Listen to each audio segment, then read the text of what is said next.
What's going on, everyone? Today I want to talk to you about a little dietary myth that I think really screwed me up when I started bodybuilding. And you have to remember, back then we were eating like 6 to 8 meals a day, and we were really loading up the food.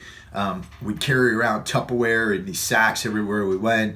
And I feel like an old man talking about the good old days. And in the morning, we'd all have massive amount of egg whites with oatmeal, and then throughout the day we'd have some form of protein. It would either be a chicken breast or a lean beef or something like that, or maybe some white fish, and we'd line that up in there with some steamed vegetables, and then we'd probably add either brown rice or quinoa. Now, the reason why people went to brown rice back then was because they knew that it had more fiber and a little bit more protein, right? And they knew that it wouldn't cause the insulin response that white rice did, because it was slower to digest. Similarly with quinoa, it was slower to digest, but quinoa also had all the amino acids we needed, right? And so we thought amino acids, yeah, that's going to add more muscle and everything like that, right? Now, the way I want to start this is to say that there's nothing inherently wrong with oats, with brown rice, or with quinoa, but they need to be prepared properly. So this is not me saying that any particular food is evil. It's me saying that you have to be aware that if these foods are not prepared properly, that you are potentially going to screw yourself up.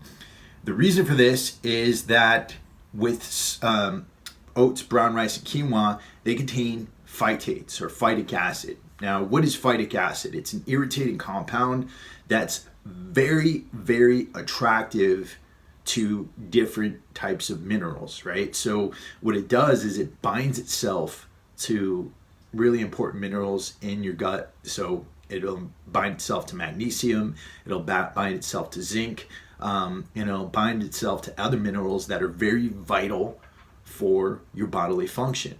And so what happens there is you start to become zinc deficient if you eat these things too often and they're not prepared properly. You start to become, you start not to get the magnesium that you need, right? Now, zinc is really important for testosterone production, and magnesium is responsible for over 300 different reactions around your body. It's really, really important that we get these minerals in. And if you're eating that combined with your vegetables and everything like that, that can keep you from getting all the minerals from the vegetables, right? In addition to that, phytates are also trypsin inhibitors, and trypsin is an enzyme that helps you to break down your protein. So you're eating that in conjunction with all the protein you're eating, you're going to actually end up not absorbing all the protein you need to throughout the day. All right. And while one serving of brown rice or oats or anything like that per day isn't going to kill you, if you're eating them throughout the day like a bodybuilder does, in mass quantities, then you could get yourself into some serious trouble. And I think that's one of the really big reasons as to why I ended up with inflammatory bowel disease, is because I was doing all this kind of combining with non-digestible foods, and I was rendering a lot of the foods I was eating indigestible, and in turn I was also giving myself mineral deficiencies because of it. And my blood test at the time, when I first came down with ulcerative colitis, I mean, I was deficient in a bunch of minerals. I mean, and I definitely was not digesting my food properly. So here's the thing. I don't, like I said, I don't consider any of these foods evil. It's just that we got away from how to prepare them properly. So take oats, for example. A lot of time, oats themselves today are very different from the oats we had 100 years ago, right? And it's because they've gone through a bit more processing, but they've also gone through a lot of different types of additives and mutations and things like that. And 100 years ago, when somebody was preparing oats, they cooked them for a much longer period of time. Most of us were either taking them out of the Quaker Oats box, or we're taking them out of a packet, we're sticking them into a bowl, we're pouring some water in there, we're sticking them in the microwave or something like that, and all, we have our 3-minute breakfast ready. Back then, they were cooked for a much longer period of time, but they were also soaked for a much longer period of time. So with your oats in the morning, a big suggestion that I have is that you can still eat them, but soak them overnight. That's going to help them to become more digestible. All right. Now, with brown rice is probably the one food that actually gets better with extra processing. And this is one of the big reasons why I only eat white rice. And this is kind of going along with my philosophy on carbs these days. I don't look at carbs as my main energy source because I've been doing keto, I'm fat adapted, and I've been doing intermittent fasting for a very, very long time. So most of the carbs I eat are going to be later in the day. I'll have a single serving of white rice. And my main reason for that is to replenish the glycogen that I've lost through my workouts on hard training days.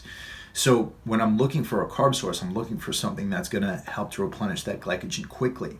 And so white rice fits that bill a lot better, and it's also had the outer hull removed.